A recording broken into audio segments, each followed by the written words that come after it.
ते ठेव वय तेवढंच राहणार.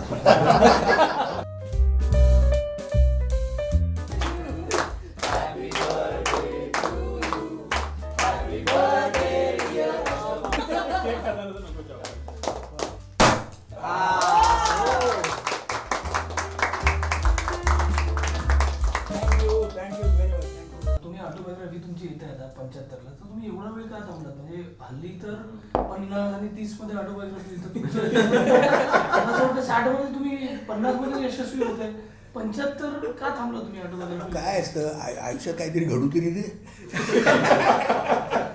त्याशिवाय ऑटोबायोग्राफी कशी लिहायची? अजून काय घडायचं होतं? मग घडून आता एवढं घडलं तरी मला काय आठवतच नाही एवढं घडलंय. 50 वर्षाचं कुठून काय किती लोक भेटले आणि किती आर्टिस्ट भेटले, किती तऱ्हेतऱ्हेचे प्रेक्षक भेटले, काय काय आठवू म्हणजे काय सांगू मला सांगा तुम्ही. पुस्तक लिहिताना माझे तेच वांदे झालेत, काय सांगू आणि काय बोलू आणि कुणाबद्दल बोलू. हा राहिला तर तो राहिला, मग तो राहिला मग तो राहिला, असं होतंय. हे कसं होतं म्हणजे पुस्तकाचा प्रवास जरा सांगा आम्हाला, की तुम्हाला केव्हा काढावंसं वाटलं, मग हे प्रिपरेशन कसं केलं, केव्हा वाटलं तुम्हाला? तेच ना, मग ते मी फिल्म वाईज करत गेलो, मग नाटका त्यावेळेला हे असं झालं. आणि मी काय केलं, माझे जे पुस्तक आहे हे पुस्तक कोण मोठ्या ज्ञानात ढुड्डाचारी असतात ना ते, की हे अभिनय म्हणजे हे असं नाही आहे, असं नाही आहे. हां माझं अगदी बरोबर. मी काय तुम्हाला शिकवत नाही, त्यात तुम्हाला काही उपदेश काही करत नाही आहे. मी फक्त जब माझा प्रवास आहे त्यावेळेला मी काय काय घडलं, मी काय काय नाटकं केली, कुठली आणि कशी केली त्याचं हे फक्त आहे. मला काही हे सांगायचं नाही की मी किती शहाणा आहे, पहिल्यांदा सांगून ठेवतो. मला अजून एक हे विचारायचं होतं, म्हणजे मी यासाठी प्रथम विचारलं की हल्ली 30 आणि 32 मध्ये पण ऑटोबायोग्राफी लिहिली जातात आणि ऍक्टर्स तर 50-40 मध्येच लिहितात. मग 30-32 वर्षावर त्यांनी काहीतरी केलं असेल ना, असं होऊ शकतं एखादं. किंवा ते 30-32 वर्ष झालं तर त्यांना वाटत असेल की आपण पुढे काहीच करू शकत नाही. मुळात म्हणजे तुमच्या आयुष्याचं स्पॅनच तुम्हाला टिकवायला पाहिजे असतं. पुस्तक कधीही लिहिता येतो, पहिलं नाटक केल्यावरच पुस्तक लिहिता येतं, तसं नाही आहे ते. तुम्हाला अनुभव आल्याशिवाय, इंडस्ट्रीचा अनुभव आला, तुम्हाला काय वाटल्यानंतर तुमची लोकांना ते तुम्ही काय काय केले ते आवडल्याशिवाय तुम्ही त्याच्यावर भाषा कशी करू शकणार? ते पुस्तकात नवीन म्हणजे जे तुम्ही बोलता, तुम्ही काय बोलत असतात मुलाखतीच्या माध्यमातून, याच्यातून त्याच्या पलीकडे तुमचं जे जीवन आहे त्याच्या पलीकडचं काही येणार आहे पुस्तकामध्ये? जे अननोन आहे म्हणजे त्या काही अननोन गोष्टी बऱ्याच असतील. अननोन गोष्टी इतक्या आहेत, अननोन गोष्टी मला आठवत पण नाहीत इतक्या. काय करू मी आता सांगा मला. काही ज्या ठळक माहिती आहेत त्या सांगितलेल्या आहेत. माझ्या घराबद्दल मी बोललो, माझ्या फॅमिलीबद्दल बोललो आहे, सगळं हे केलेलं आहे. पण बघूया आता काय.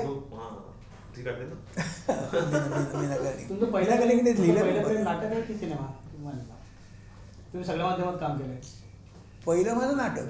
बेसिकली आम्ही स्टेजचे लोक ना, स्टेजवरून सुरुवात माझी. पहिलं नाटक मी केलं ययाती आणि देवयानी.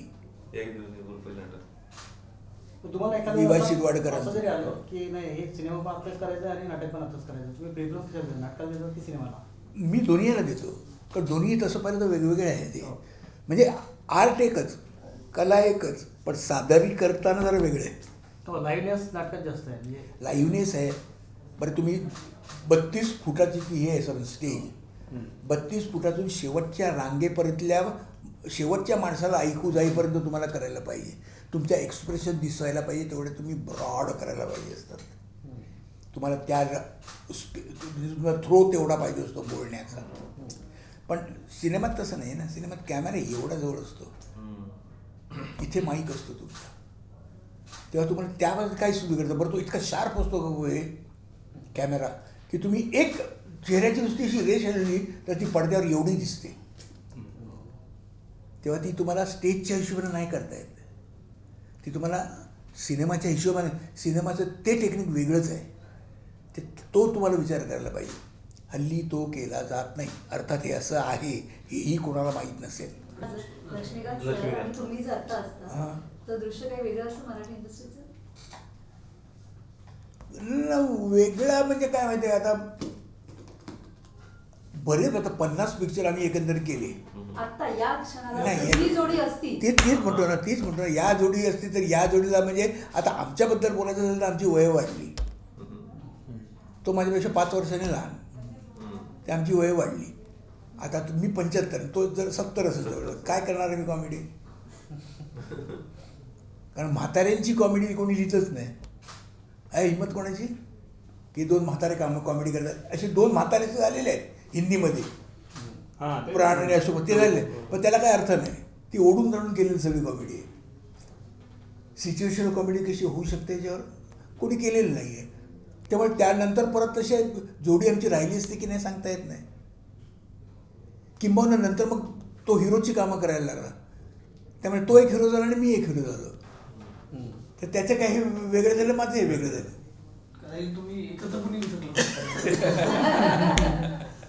नाटकात तर आम्ही एकाही नाटकात काम केलेलं नाही. बोला दोघांनी मिळून.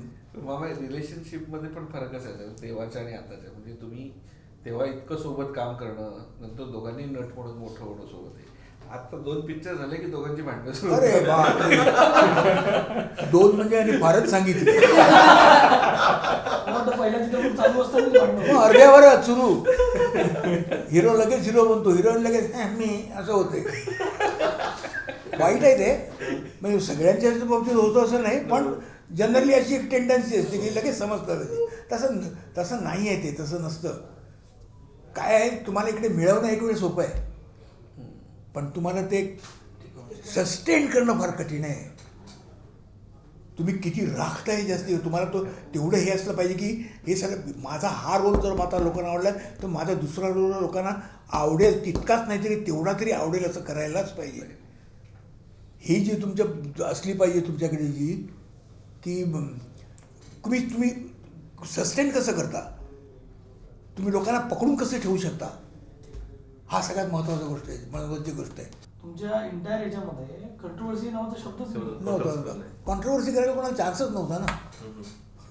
पण मग हे घरचे अशोक मामा आणि चित्रपटातले याच्यामध्ये काय फरक आहे की ते तसेच? चित्रपटातले विचारले तर मी सांगितले, आता घरातले आमच्या बायकोला विचार. मला विचारून कसं जायचं?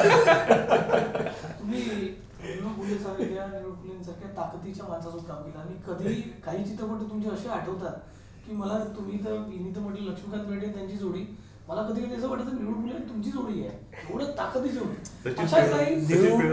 निळू भाऊ सारखा सज्जन नट नाही झाला. सज्जन नट झाले बरेच, पण एक सज्जन नट म्हणून एक भाग असतो. ते म्हटलं ना 1-2 पिक्चर नंतर जे एक साधा इन्सिडेंट सांगतो तुम्हाला मी. म्हणजे एका पिक्चरमध्ये आम्ही काम करतो तर मला इम्प्रोवाइज करायची सवय आहे. इम्प्रोव्हायझेशन ही सगळ्यात मोठी आर्ट आहे नटाची, की तुम्ही एक रोल तुम्ही कसा तुम्ही कसा इम्प्रोव्हाइज करू शकाल, तो ह्याला जास्ती महत्त्व असतं.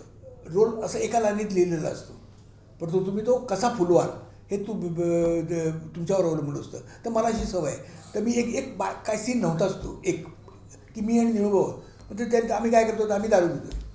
मग आता काय लिहिलेलंच नाही आहे. तर मग काय करायचं, म्हटलं भाऊ काय कर, म्हटलं भाऊ म्हटलं मी इकडे असं बोलतो. हां बरोबर, मग तुम्ही त्याच्यावर असं बोला. हां ठीक आहे, मग मी त्याच्यावर असं बोलेन. ठीक आहे, मग तुम्ही असं बोला. चालेल, मी बोलतो. मग मी असं बोलेन. मग मी काय बोलू, म्हटलं तुम्ही असं बोला. हां चालेल. असं करून आम्ही सीन तयार केला आम्ही, आणि झालं सीन तर रिहर्सल केली आम्ही. तर एक वाक्य मधलं मी बोलायचं विसरलो, तर त्या माणसाने मला आठवण करून दिली की तू हे बोलला नाहीस, बोल चांगलं आहे, बोल. कुठल्या नाटाकडे असते इथं तर तुला कसा खातो, तुला कसा पाडतो, तुला कच्चा खातो हेच करण्यात दिलं. त्या माणसाला स्वतःच्या ह्याच्याबद्दल काहीही इतका तो हे होता डोक्याने की त्यांना काहीही नव्हती परवा की मी काय माझं डाऊन होईल किंवा मला हा खाऊन, काही नाही. आपलं काम चोख करणं जे आहे ते. निळू फुले नंतर तुम्ही दुसरं निळू फुले बघितलं नाही मराठी याच्यामध्ये? तर तसा माणूस नंतर कधी बघितला? बघितला नाही अशामुळे मग मला सापडला नाही. टायमिंग जमवणारे बरेच सापडले. कारण मी काय असतं, मला जर नाही जमलं तर माझं जे टायमिंगमध्ये जो बोलतो ना त्याच्याबरोबर सीन केला तर तो नेहमी सीन चांगला होतो. काय असतं, दोन्ही आर्टिस्टमधलं टायमिंग जुळलं पाहिजे, रॅपो झाला पाहिजे त्यांच्या दोघे, ते बरोबर जुळलं. तर तसा माणूस भेटला ना तर काय मजाच असते. पण नसला भेटला तर मी त्याला तयार करून घ्यावा लागतो, आणि तयार करून जरी त्याला जमलं नसेल मग त्याच्यावर जमत नाही. ज्या जोड्या होत्या म्हणजे सचिन, सुप्रियाताई, तुम्ही म्हणा, निवेदिताई म्हणा, आणि आताचे जे यंग कपल्स आहेत कुठेतरी त्यांचा संसार काहींचा टिकतोय, काहींचा तुटतोय. काय सुटतोय? संसार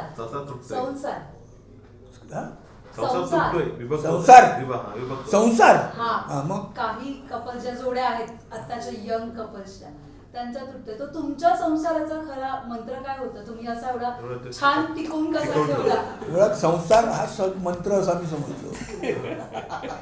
संसार एकदा म्हटल्यानंतर तो संसारच व्हायला पाहिजे ना. आणि तुम्ही काय असतं, तुम्ही त्याच ह्याच्यातले असलं तर जरा कॉन्फ्लिक्ट होण्याचे संबंध हे असतात. कारण इगो क्लॅश कुठेतरी होऊ शकतो. पण तुमच्या मनात जर इगोच नसेल तर क्लॅश येण्याचा संबंधच नाही का. तुम्ही एकदा ठरवलं की नाही तू श्रेष्ठ, त्याने म्हणावं तू श्रेष्ठ, हिने म्हणावं तू श्रेष्ठ, खलास प्रश्नच म्हटला. हे महत्त्वाचं आहे सगळ्यात. आता एखादं नवीन ह्याच्यात काही ते दिसत नसेल, पण असं नाही की काही हे तसे टिकता येते नाही असं नाही. सगळ्यांना आपण म्हणू शकत नाही की सगळ्याचं हे होतं आहे. हिंदीमध्ये ती जास्ती आहे, ते ट्राय करून बघत असतील तर एक 15 दिवस हे ट्राय करून बघूया लग्न, मग 15 दिवस ते ट्राय करून, असं काहीतरी होत असेल म्हणजे काहीतरी विचार असतील. आपल्या मराठीत तसं नाही. आपल्या मराठीत मुळे एक म्हणजे विश्वास आणि रिलेशन, याला मराठी माणसाच्या मनामध्ये नेहमी किंमत आहे. आईला आई आणि बापाला बाप म्हणणारे लोक आहोत आपण. त्यामुळे आपण रिलेशन ही गोष्ट कधीच विसरू शकत नाही. बायको म्हटल्यानंतर ही बायको आयुष्यभर साथ देणारी असं आपण गृहीत धरतो मराठी माणसं. सगळ्यांबद्दल मी बोलत नाही, नियमाला अपवाद असतात. पण काही जणांचे हे असतं ना की नाही लग्न म्हणजे लग्न, नाही तर मग असं असतं आपल्याकडे दर 15 दिवसांनी लग्न मोडत राहिलीच ती. तसं नाही. विश्वास हा सगळ्यात मोठ्या महत्त्वाची गोष्ट आहे. आणि तो तुमच्याकडे असं ना की काय होत नाही. तुमच्यावर स्वतःवर विश्वास पाहिजे पण मुळात, आणि नंतर मग तुमच्या बायकोवर विश्वास पाहिजे. मग तुम्ही आता कॉमेडीच्या जे काही ढासळतं सगळं चाललंय त्याच्याबद्दल बोलताय, तर सुभाष घरीनी पण नंतर एक स्कूल काढलं, तुम्ही पण मी करेक्ट करायला स्कूल काढू शकत नाही. कॉमेडी ढासळत चालली आहे असं मी म्हणत नाहीये. कॉमेडी बदललाय त्यांनी, ढासळत नाही चालली ती. प्रत्येकजण करतोय हा त्याच्या दृष्टीने चांगलंच करतोय तो. म्हणजे ते जो करतोय तो दुसऱ्याला जमेलच असं सांगता येत नाही. पण एक स्कूल ऑफ थॉट असतं, म्हणजे मग स्कूल असतं. तुम्हाला जर असं वाटतंय आता 75 झाले, तुम्ही मार्गदर्शकाच्या भूमिकेत जाऊन हे जे काही जिथं लुफूल चाललंय, तिथं प्रॉब्लेम चाललाय. सुभाष घईंनी पण खूप चित्रपट काढल्यानंतर त्यांनी विस्लिंग मूड टाकलं, त्यात अभिनयाचे आणि डायरेक्शनचे. तर तुम्हाला असं कधी वाटतं का, कधीतरी असा विचार आला की तुम्ही पण एक अभिनयाचं एक स्कूल काढावं आणि निदान शिकवायचं नाही पण एक करेक्ट तरी करावं या लोकांना, असं कधी वाटतं तुम्हाला? मला एक सांगा पाहिजे, इथं कोण कोणाचं ऐकतो? सॉरी टू से, पण प्रत्येकाला असं वाटतं की मला राग आहे मला बघायचं. कारण एरवी छोट्या मोठ्या गोष्टीला पण भूखंड मारणारे लोक आहेत इन्स्टिट्यूशनला, आणि परत करणारे पण आहेत. सुनील गावस्करनी 27 वर्षानंतर क्रिकेटचा जो भूखंड तो परत केला, काहीच केलं नव्हतं. सुनील गावस्करने आम्ही एकाच घेतली. त्यांनी कुठेही हे दाखवलेलं नाही बघा, स्वतःची चमकेगिरी केलेली नाही कुठे, कधीच नाही केलेली त्यांनी. आणि तो अशा परिस्थितीत क्रिकेट खेळत होता ज्यावेळेस क्रिकेट खेळणं फार कठीण होतं. अशा वेळेला खेळत होतं की ज्यावेळेला तुम्हाला संरक्षण नव्हतं कुठल्याच प्रकारचं, इकडे पॅड तिकडे पॅड कुठेच काही नव्हतं. अशा वेळेला त्यात त्यांनी सेंच्युरीज करून त्यांनी आपला कुठल्या तेव्हा तो जास्तीत जास्त मला अतिशय जो चांगला मित्र तो, एकाच ठिकाणी आम्ही राहायचो दोघे ना. तर ते बरं हे काय असतं, मी यांना मी तुम्हाला ऐकायचं कोण ऐकतोय असं मी म्हटलं ते खरं आहे. कुणाला सांगायचं हे? ज्याला ऐकायचं असेल तो स्वतः येऊन विचारेल, नाही का, की मी हे असं केलं, हे बरोबर आहे का, काय तुम्हाला काय वाटतं, असं जो विचारेल त्याला मी बोलेल. पण ज्याला काहीच हे नाही, तो असा ऐकणार असेल असा बसून, त्याला मी बोलण्यात काय अर्थ आहे की तू हे असं केलं, याच्यापुढे काय करतो कोण असे लोक कोण काही सापडले? करणार. आणि दुसरी गोष्ट अशी आहे की शिकवणे, सांगणे, स्कूल या गोष्टीवर, स्कूल हे आपल्या पण तयार होतं. तुम्ही FTI बद्दल पण असंच काही म्हणाले होते की मी काय, माझं म्हणणं असं की माझा स्वतः तितकासा विश्वास नाही आहे त्याच्यावर. स्कूल असणे आणि स्कूलमध्ये तुम्हाला ॲक्टिंग शिकवणे याच्यावर माझा तितकासा विश्वास नाही. स्कूलमध्ये तुम्हाला ॲक्टिंग शिकून तुम्हाला धाडस येईल, टेक्निक शिकत आहे, टेक्निक कळेल, कुठल्या वेळेला काय करायला पाहिजे हे कळायला येईल, तुम्हाला धीटपणा येईल, तुम्ही फेस करू शकाल, सगळं करू शकाल. पण तुम्हाला काय करायचं हे तुम्हाला कोण शिकवणार? महाराष्ट्रातील सर्व बातम्यांचे विश्वासार्ह व्यासपीठ, सकाळच्या सर्व सोशल मीडिया प्लॅटफॉर्मला लाईक, फॉलो आणि सबस्क्राईब करा. तसंच सर्व नोटिफिकेशनसाठी बेल आयकॉन प्रेस करायला विसरू नका.